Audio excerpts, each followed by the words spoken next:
करेंगे जो टॉपिक है केमिस्ट्री का, वो है मिलीकन्स ऑयल ड्रॉप एक्सपेरिमेंट। तो 1909 में सर आर ए मिलीकन ने फर्स्ट टाइम डिटरमाइन किया था चार्ज ऑन इलेक्ट्रॉन। तो आर मिलीकन ने फर्स्ट टाइम जो है इलेक्ट्रॉन पे जो चार्ज है उसको डिटरमाइन किया था 1909। You may also called the magnitude of charge on electron first determined by Sir R. Millikan in 1909। अब सर ने जो R. Millikan ने जो इलेक्ट्रॉन के ऊपर चार्ज डिटरमाइन किया तो उसके लिए सर ने जो एक्सपेरिमेंट किया that is known as oil drop experiment. तो ऑयल ड्रॉप एक्सपेरिमेंट के थ्रू सर आर मिलीकन ने फर्स्ट टाइम डिटरमाइन किया चार्ज ऑन इलेक्ट्रॉन। अब यहाँ पे एक सिंपल एपरेटस है जिसको सर ने यूज किया। तो हमारे पास है सबसे पहले ये जो एपरेटस है दैट इज नोन एज एटमाइजर। तो सर ने यहाँ पे लगाया एटमाइजर। अब ये जो एटमाइजर है इसके अंदर सर ने सबसे पहले फिल किया ऑयल को, और इस एटमाइजर का काम ये है कि ये ऑयल के ड्रॉप्स को कन्वर्ट करेगा as compared to size of atom. तो हमने देखे इसको नाम दिया है atomiser, because work of atomiser to convert the drops of oil equal to size of atom. तो इसी वजह से हम इसको बोलते हैं एटमाइजर। अब जैसे यहाँ पे सर इसको स्प्रे करता है, जैसे परफ्यूम पे प्रेशर लगाते हैं, तो जैसे सर ने स्प्रे किया तो ये ऑयल यहाँ से आ गया और कन्वर्टेड इनटू स्मॉल ड्रॉपलेट्स। तो ये हमारे पास जो ड्रॉपलेट्स बने दैट इज ऑयल के ड्रॉपलेट्स बने, और इसी तरह हमने इसको नाम दे दिया ऑयल एक्सपेरिमेंट। उसके बाद सर ने यहाँ पे दो इलेक्ट्रोड्स लगाए, एक है पॉजिटिव इलेक्ट्रोड और दूसरा है negative electrode. Positive electrode that is not anode and negative electrode is known as cathode. अब इन दोनों को हमने कनेक्ट किया हाई वोल्टेज बैटरी से। उसके बाद सर ने यहाँ पे एनोड में एक स्मॉल होल बना दिया। ये जो ऑयल ड्रॉप्स थे ये आहिस्ता आहिस्ता इस स्मॉल होल को क्रॉस करके इन दोनों प्लेट्स के दरमियान जमा हो रहे थे। अभी यहाँ पे क्या हुआ कि उसके बाद ये जो है हमारे पास टेलीस्कोप, उसके बाद सर ने इन दोनों प्लेट्स के दरमियान क्या लगाया, टेलीस्कोप। तो टेलीस्कोप जो है इसके थ्रू सर ने डिटरमाइन किया स्पीड ऑफ, या ऐसे हम कहेंगे कि इसके थ्रू सर ने डिटरमाइन किया मोशन ऑफ ऑयल ड्रॉप। तो यहाँ पे ये जो टेलीस्कोप है इसका काम क्या है, to determine the motion of oil drop. अभी मोशन मालूम करके उसके थ्रू उसने फाइंड कर लिया मास। तो टेलीस्कोप के थ्रू सर ने मोशन मालूम किया ऑयल ड्रॉप्स का, और इस मोशन को मालूम करके सर ने फाइनली फाइंड कर दिया मास।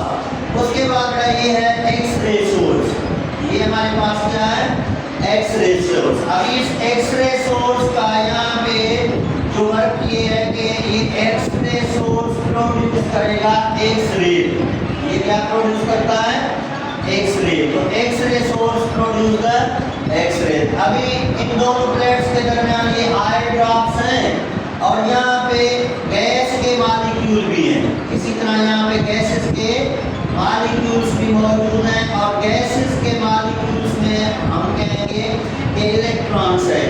तो जैसे एक्स रेज इस गैसेस पे लगेंगे तो एक्स रेज नॉक आउट कराएंगे इलेक्ट्रॉन्स। तो ये जो गैसेस के एटम हैं, इस गैसेस एटम पे जैसे एक्स रेज लगेंगे तो दे नॉक आउट द इलेक्ट्रॉन। तो मैं कह सकता हूँ कि यहाँ पे सर ने जो एक्स-रे सोर्स इस्तेमाल किया है उसका मेन फंक्शन ये है कि ये गैस के एटम से इलेक्ट्रॉन को क्या कराएंगे, नॉक आउट कराएंगे, गैसेस को आयोनाइज कराएंगे। अभी ये जो जैसे इलेक्ट्रॉन्स बाहर निकले ना, तो ये इलेक्ट्रॉन्स, ये ऑयल ड्रॉप है, ये भी ऑयल ड्रॉप है, तो ये इलेक्ट्रॉन्स ऐड हो गए ऑयल ड्रॉप्स में। तो ये इलेक्ट्रॉन एक गैस एटम से निकलने वाले इलेक्ट्रॉन ऐड हो गए इसमें ऑयल ड्रॉप्स में। तो ऑयल ड्रॉप्स में जैसे इलेक्ट्रॉन ऐड हुए तो आई ड्रॉप के ऊपर कौन सी चार्ज आ गई? Negative charge. आई ड्रॉप्स के ऊपर कौन सी चार्ज आ गई? Negative charge. अभी देख रहा ये जो आई ड्रॉप्स है इसमें टू टाइप के मोशन है। एक मोशन है आई ड्रॉप्स में डाउनवर्ड और that is known as the gravitational force. Oil drops को डाउनवर्ड जो अट्रैक्शन हो रही है that is which type of force? Gravitational force. ऊपर से क्या है? आई ड्रॉप्स के ऊपर अभी कौन सी चार्ज आ गई? नेगेटिव। एनोड के ऊपर कौन सी चार्ज है? पॉजिटिव। तो ये नेगेटिव चार्ज इस पॉजिटिव चार्ज को क्या करेगा? अट्रैक्ट। तो इस फोर्स को हम क्या बोलेंगे? Electrostatic force.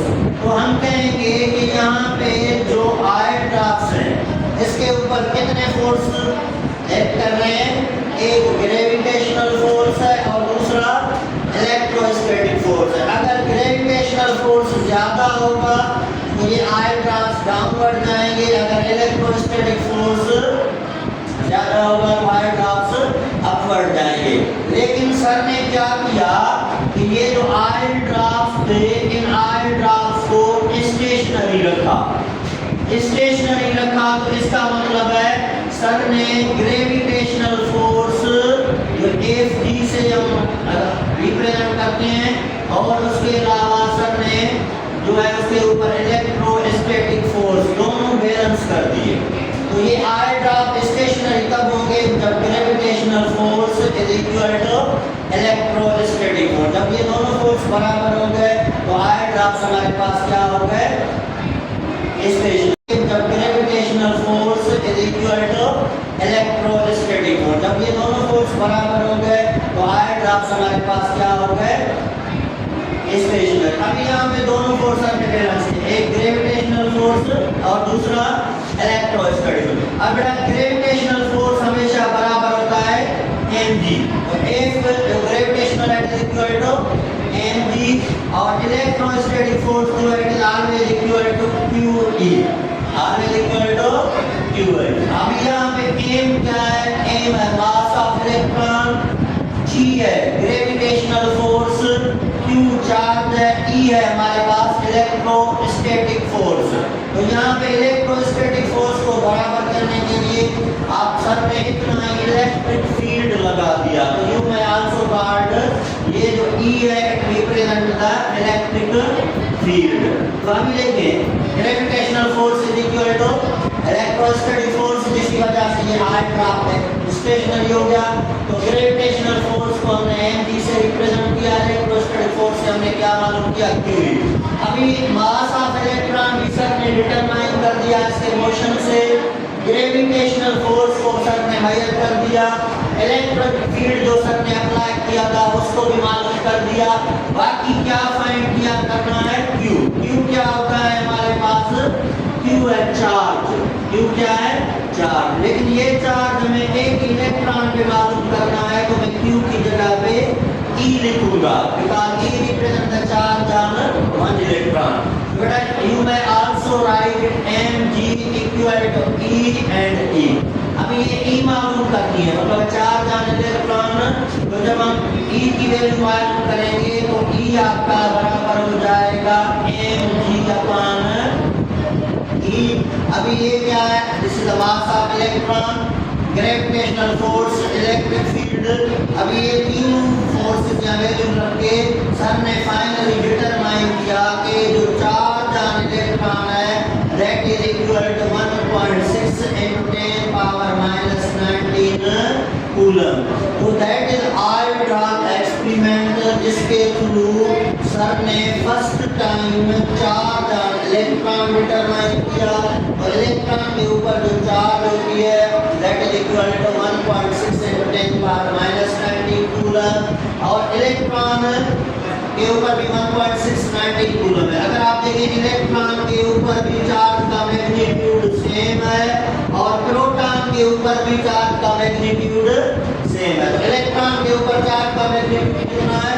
1.6 × 10⁻⁻19 कूलम और प्रोटॉन के ऊपर भी कितना है? 1.6 × 10⁻⁻19 कूलम। लेकिन प्रोटॉन के लिए पॉजिटिव है और इलेक्ट्रॉन के लिए क्या है? नेगेटिव है। तो फर्स्ट टाइम इस मेथड के थ्रू सर ने डिटरमाइन किया चार्ज आने लेकर। एक बात बताऊंगा सर, चूज जो कर रहे हैं वो आयल। सब सर ने अपने एक्सपेरिमेंट में किस चीज को चूज किया? आयल को चूज किया। वाटर को सर ने चूज नहीं किया। वाटर भी यूज कर सकते थे लेकिन सर ने आयल इसलिए यूज किया क्योंकि आयल का जो वेपर प्रेशर है, आयल का जो वेपर प्रेशर है वो लो है। यहाँ ऐसे कहें कि आयल इजीली एवापोरेट नहीं होगा, आसानी से आयल एवापोरेट नहीं होता। तो इसी वजह से ड्रॉपलेट की साइज जो है ना वो सेम रहेगी, लेकिन वाटर मॉलिक्यूल जल्दी एवापोरेट हो जाता है एज कंपेयर्ड टू आयल। तो that is Millikan's oil drop experiment determine charge on